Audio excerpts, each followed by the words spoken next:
Minasyaitonirrajim. Bismillahirrahmanirrahim. Alhamdulillahirabbil alamin. Wassalatu wassalamu ala asyrafil anbiya'i wal mursalin wa ala alihi wa sahbihi ajma'in. Rabbana shrah lana sudurana wa yassir lana umurana wahlul 'uqdatam min alsinatina yafqahu qawlana.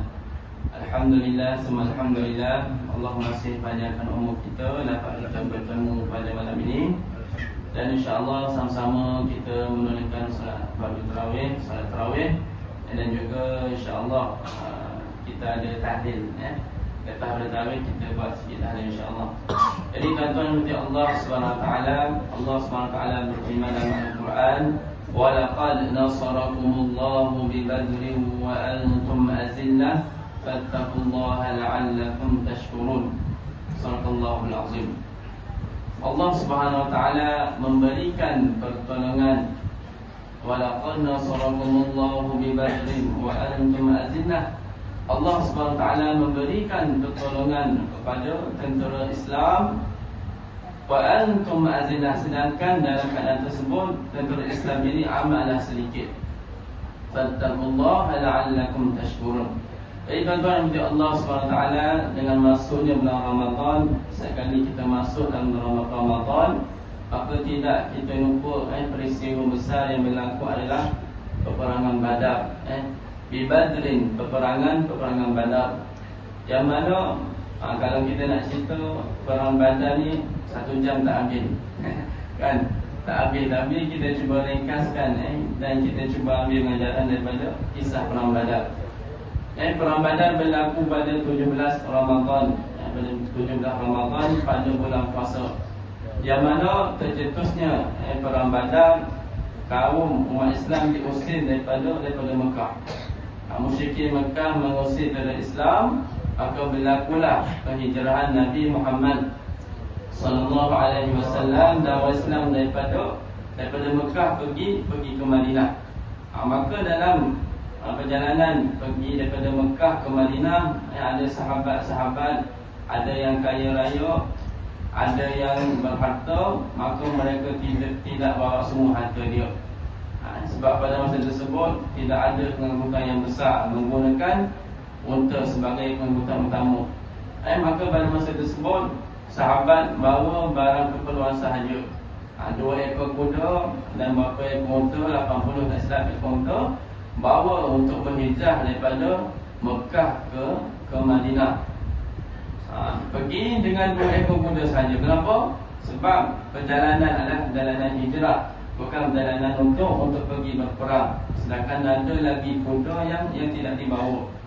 Maka sampai Nabi Rasulullah SAW di Madinah, Nabi disambut baik oleh penduduk Madinah. Walaupun dikatakan penduduk Madinah pada masa tersebut ada dalam kalangan mereka, dalam kalangan lanun-lanun, samsing.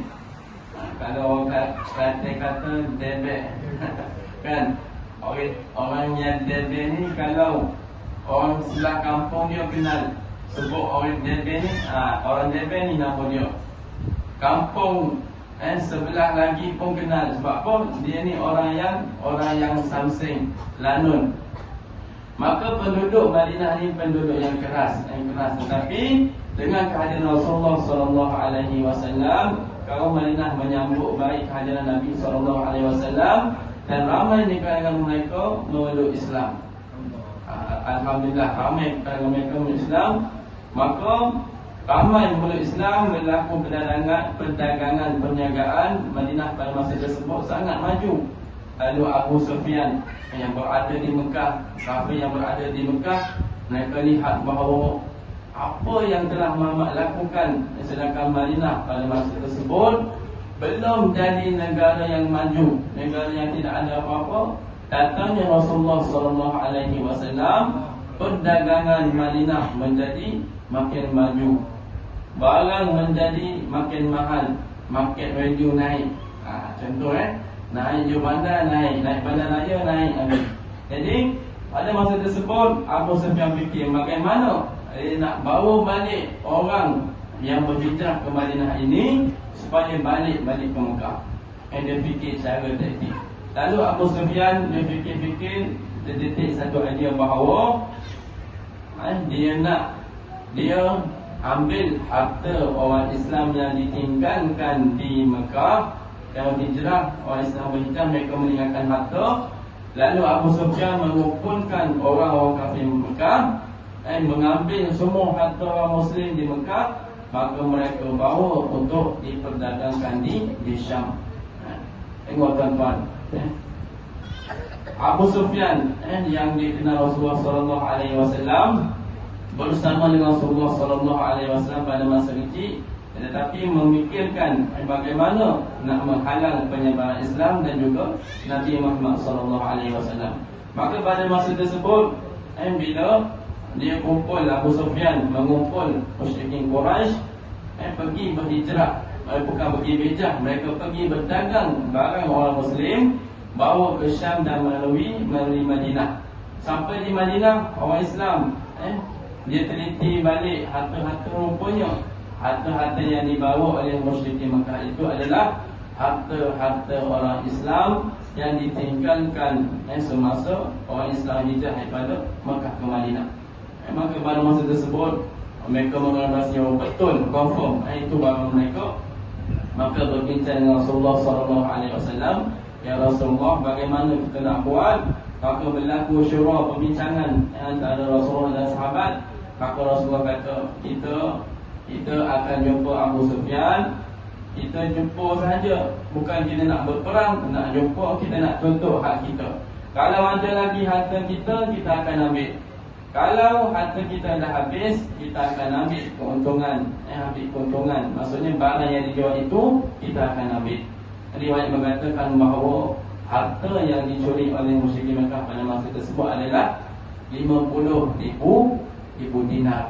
14 juta tu kan, 14 juta. Kalau sekarang ni 1 dinar dikurang 1,200 RM. Dinar 1 dinar. Cuba darablah berapa begitu banyak harta orang Muslim dicuri oleh musyrikin Quraisy, musyrikin Mekah.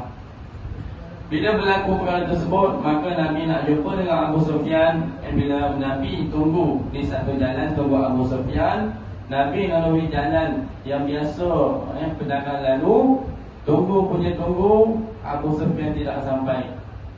Bila disedik rupanya Nabi lalu jalan atas, Abu Sufyan dia lalu jalan lain. Sebab tidak dapat beritahu bahawa Nabi Muhammad SAW akan menyekat sekumpulan mereka, sebab dia nak ambil balik harta.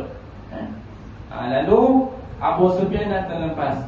Kemudian Abu Sufyan menghantar seorang utusan pergi ke Mekah dengan kode yang kuat, pergi ke Mekah, beritahu penduduk Mekah bahawa, wahai penduduk Mekah, harta kita dirampas oleh orang yang kita paling benci. Siapa? Muhammad SAW.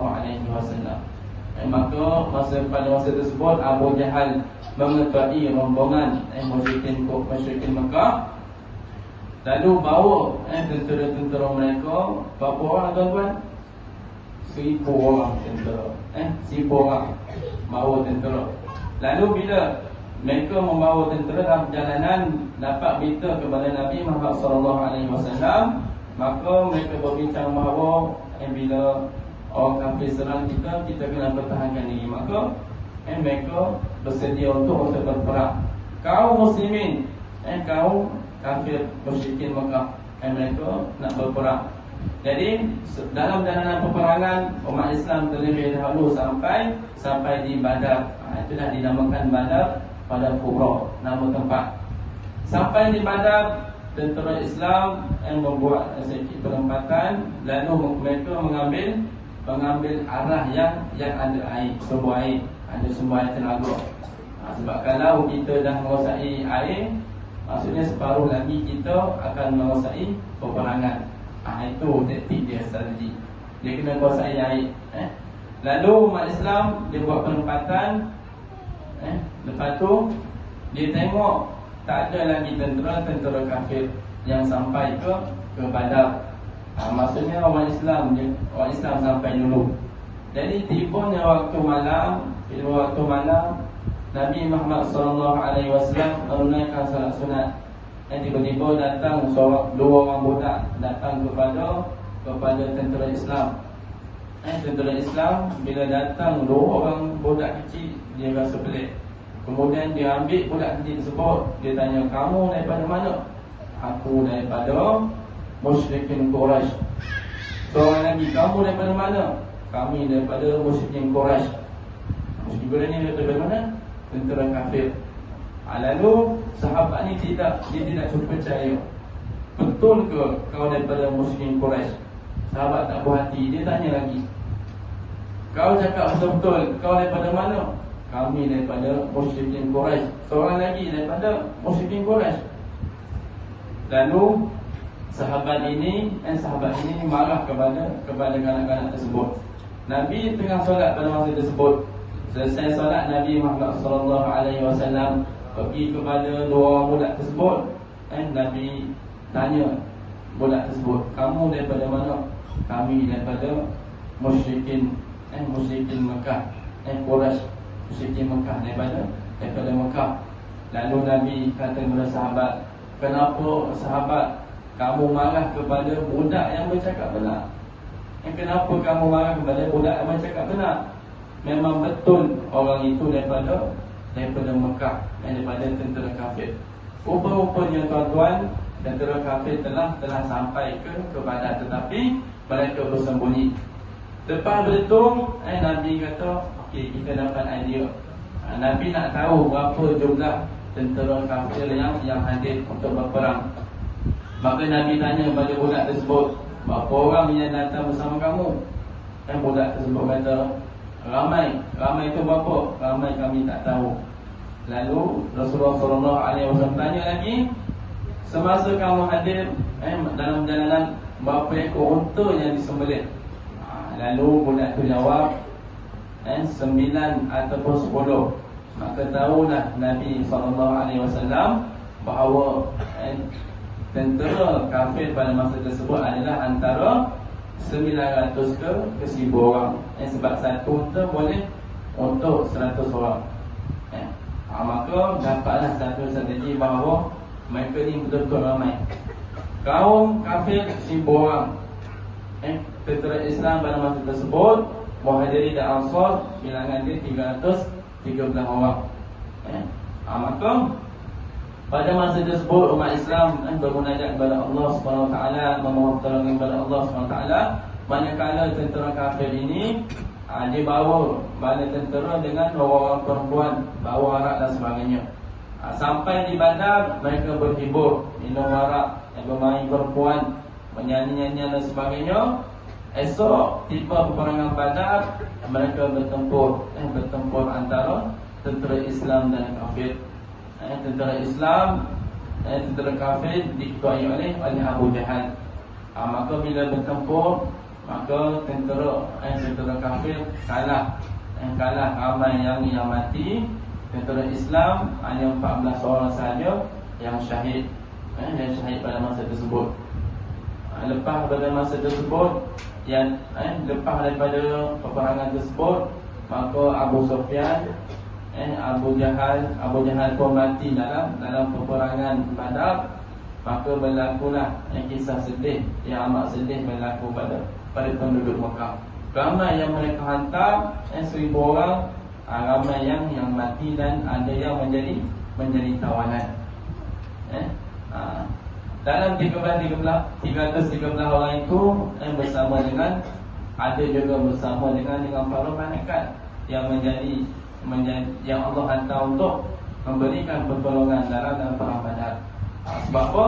Sebab masa peperangan Badar, sahabat Rasulullah SAW dia kata, masa perang Badar aku nampak seorang ni, kepala dia botak, dia pakai baju putih, baju biasa, yang melawan tentera kafir, sedangkan aku ni tidak kenal siapakah dia. Itulah riwayat mengatakan bahawa malaikat bersama dalam perang Badar. Jadi kalau Allah SWT, itu paling ringkas kan. Ada banyak lagi kisah Abu Jahal yang kena penggal kepala, lepas tu telinga dia kena potong dan sebagainya.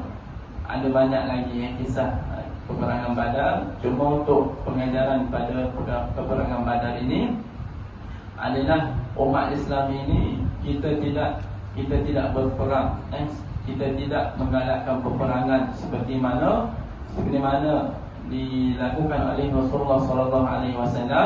Rasulullah nak pergi jumpa Abu Sufyan untuk mengambil balik, untuk menuntut harta mereka, bukan untuk berperang. Tetapi Abu Sufyan dia kata kepada penduduk musyrikin Mekah pada masa tersebut, Nabi telah mengambil harta mereka. Maka sebab itulah berlaku peperangan yang besar, peperangan Badar. Seterusnya, ibrah yang kedua adalah angka bukan orang kata jaminan untuk kita menang. Sebenarnya apa yang berlaku pada perang Badar, tentera Islam 313 orang, tentera kafir siap dengan kuda yang banyak, siap dengan baju perang, baju besi, tetapi kalah di tangan orang Islam. Kenapa? Kerana Allah Subhanahu Wa Taala memberikan pertolongan kepada mereka. In tansurullaha yansurkum wa yusabbit aqdamakum. Siapa yang tolong agama Allah Subhanahu Wa Taala, Allah akan membantu mereka daripada arah yang kita tidak tahu, daripada perang Badar, malaikat yang turun bersama perang Badar. Dan kita kalau ditipu oleh Allah Subhanahu Wa Taala, kalau kita ada masalah pada masa tersebut, Allah datangkan pertolongan boleh daripada mana-mana arah saja. Jadi doa untuk Allah SWT. Itu saja untuk malam ini. Semoga kita boleh ambil pengajaran iktibar daripada kisah perang Badar. Wallahu a'lam bishawab. Assalamualaikum warahmatullahi wabarakatuh.